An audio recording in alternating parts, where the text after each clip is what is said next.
Good morning dear students. आप अपना lesson पढ़ रहे थे नागासाकी अगस्त 9, 1945। हमने देखा कि राइटर ने किस तरीके से अगस्त 1945 के उस हॉरिबल डे को डिस्क्राइब किया है जब अमेरिका ने जापान की सिटी नागासाकी पे बॉम्ब ड्रॉप किया था, और राइटर ने उस डिस्ट्रक्शन को कैप्चर किया है अपने अल्फाज में। वो अपने फ्रेंड्स की बात कर रहा है जिनकी हालत उस वक्त बहुत ज़्यादा ख़राब थी। I carried down several friends of mine on my back from this hill. Writer को याद है कि वो उस पहाड़ी पे से अपने बहुत सारे दोस्तों को बारी बारी कमर पे उठा के नीचे लाया था। I brought them to their houses using a cart hitched to my bicycle. Writer ने अपनी बाइसिकल के साथ एक कार्ट बांध ली थी और उनको उठा के उसने उनके घरों तक पहुंचाया था। All of them died in the next few days. Some friends died with high fever, talking deliriously.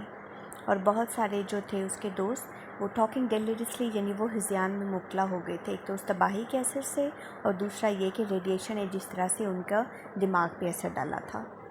Some friends complained of general malaise and bloody diarrhoea caused by necrosis of the bowel mucous membrane by severe radiation.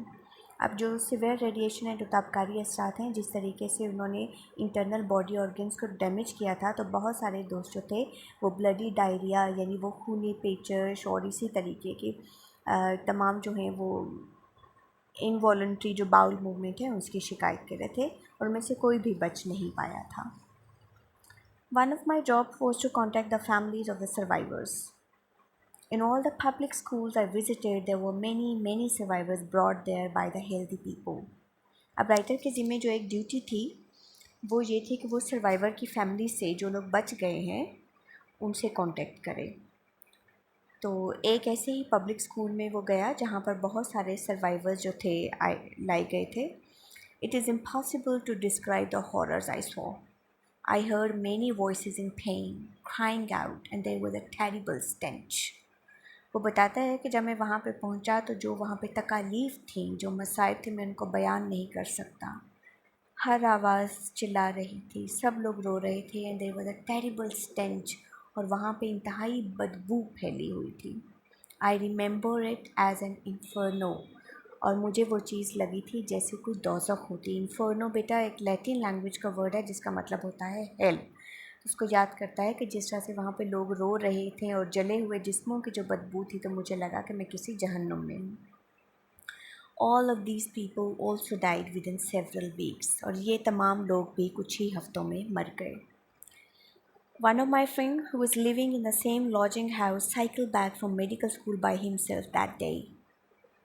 एक मेरा दोस्त जो कि उसी lodging house उसी घर में रह रहा था, वो मेडिकल स्कूल से उस दिन साइकिल पे वापस आया था। He was a strong man doing judo. That night he gradually became weak, but he went back to his home in the country by himself the next day. I heard he died a few weeks later. I lost many friends.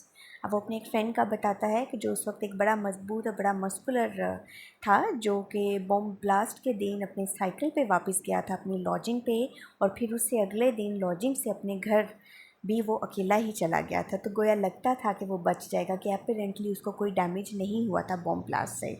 लेकिन बात वही हो रही है कि ये atomic bomb है, इसकी radiation in unseen and annoying manner जिस तरीके से इंटरनली डैमेज करती हैं, तो कुछ हफ्तों के बाद वो भी नहीं बचा।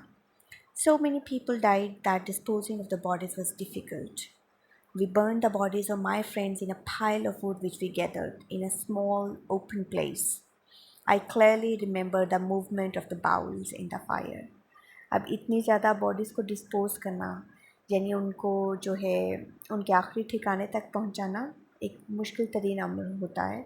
और राइटर को याद है कि उन लोगों ने तमाम मरे हुए लोगों की बॉडीज़ को इकट्ठा करके उनको आग लगा दी थी, और कितना ये टेरिबल सीन होगा राइटर के लिए।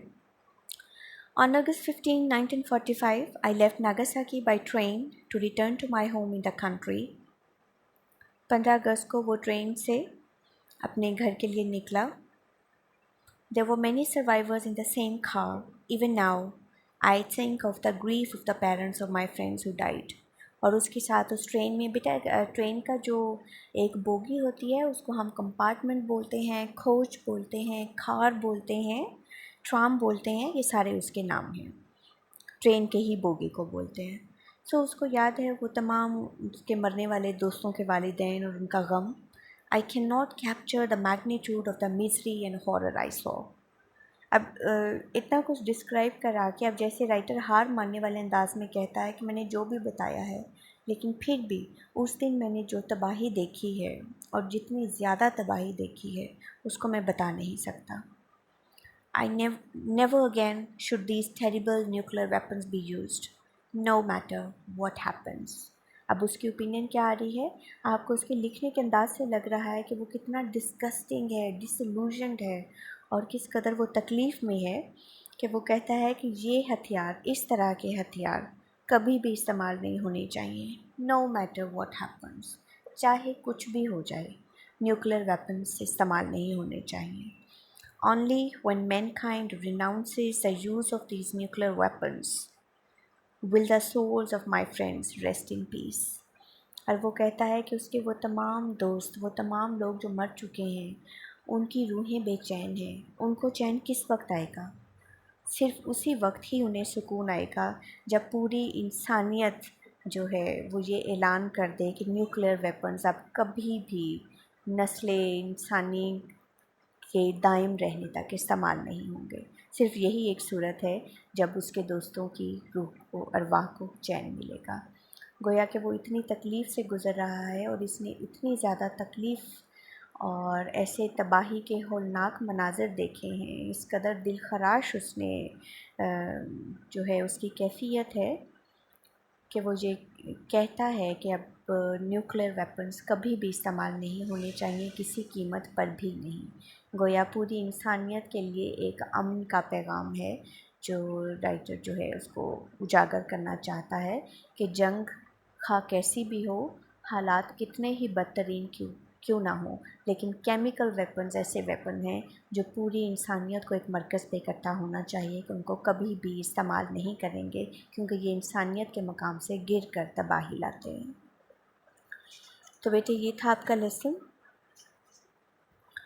आप इसके क्वेश्चंस प्रिपेयर करेंगे। एक तो मैं आपको पहले बता चुकी हूँ कि describe the scene of destruction cause by bomb blast, कि जो राइटर ने डिस्ट्रक्शन का सीन देखा है आपने उसको डिस्क्राइब करना है, उसको आप देखेंगे।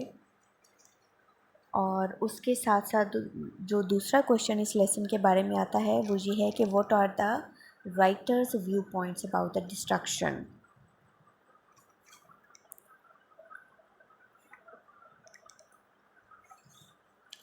कि राइटर की उसके बारे में जो है वो क्या कैफियत हैं, राइटर क्या सजेस्ट करता है, what does the writer advice about the use of nuclear weapons.